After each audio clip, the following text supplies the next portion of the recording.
Welcome to another Monday Musing. Today we're going to be looking at the unexpected new winners in global energy. So, what does this have to do with economics? So, one of the concepts in economics is substitution, the substitution principle.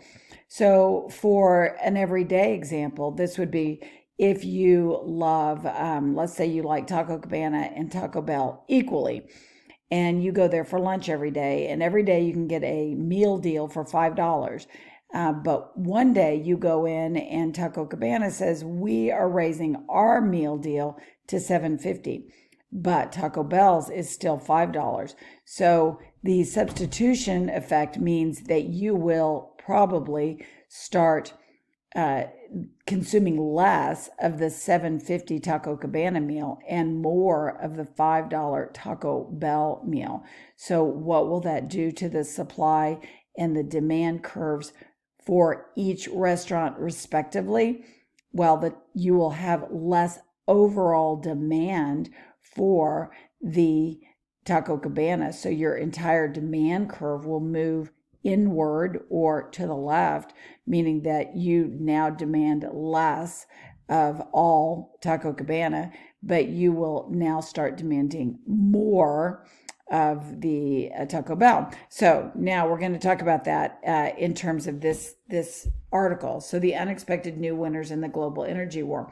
So what has happened is when Russia invaded the Ukraine, a lot of things happened. There was some sabotage on one of the pipelines that supplied natural gas to the EU countries, Europe.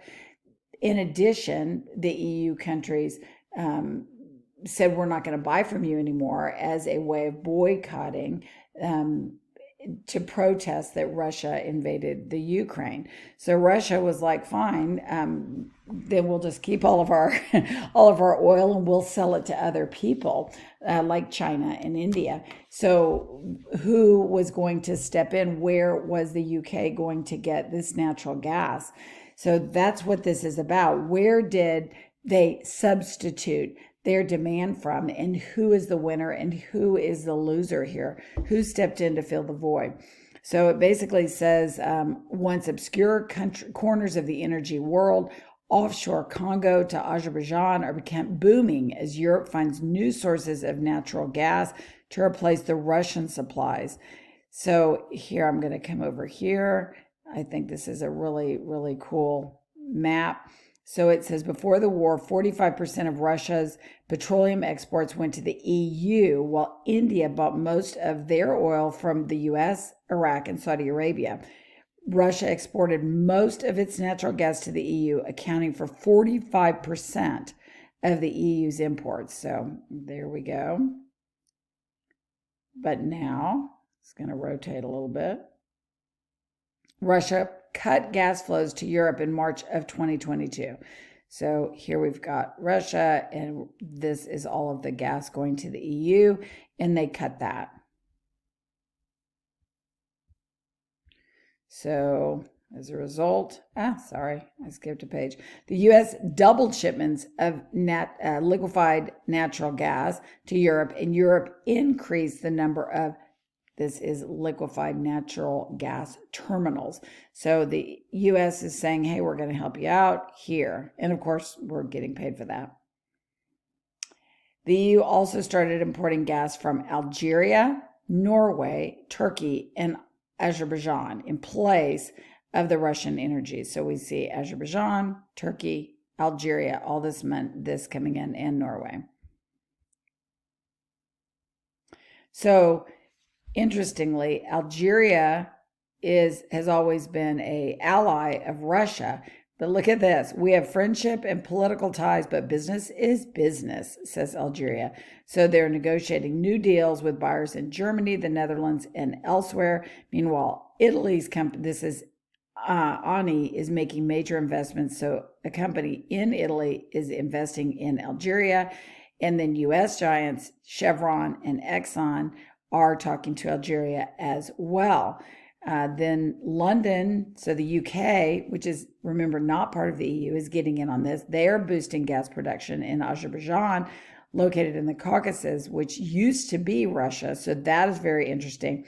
So this is just very, very interesting because it's redirecting where the supply and the demand of natural gas is coming from. So countries that used to just sit on their natural gas reserves because it wasn't worth it, because Russia artificially pushed the prices down. Now they have an incentive to drill for these gas pockets, and they are. So countries that were not making money off this because Russia was sort of artificially lowering the prices, now are starting to make a lot of money. So Europe hopes that this will be an energy buffer. New gas will bring down prices. And it says the new supplies would replace some of the more expensive fuel, including ours, the fuel from the US and from Qatar. And before it invaded the Ukraine, Russia supplied 45% of the gas. Now it's just 13.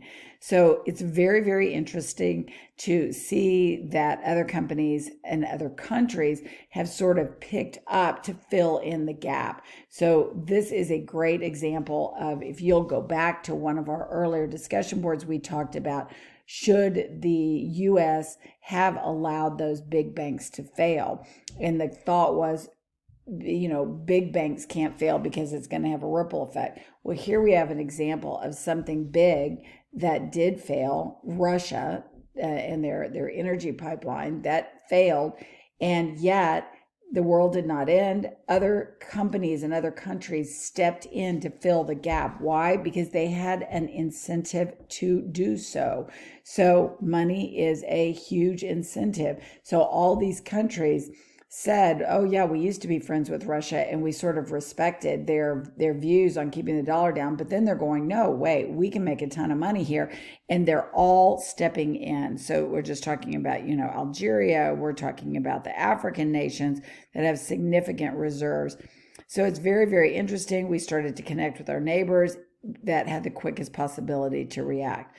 So I feel like this is just such an interesting article. This is very, very, very real life example of economics, the substitution effect, supply and demand. So I hope you enjoyed this. If you have any other questions for me, or if there's anything else you'd like me to cover, please don't hesitate to let me know.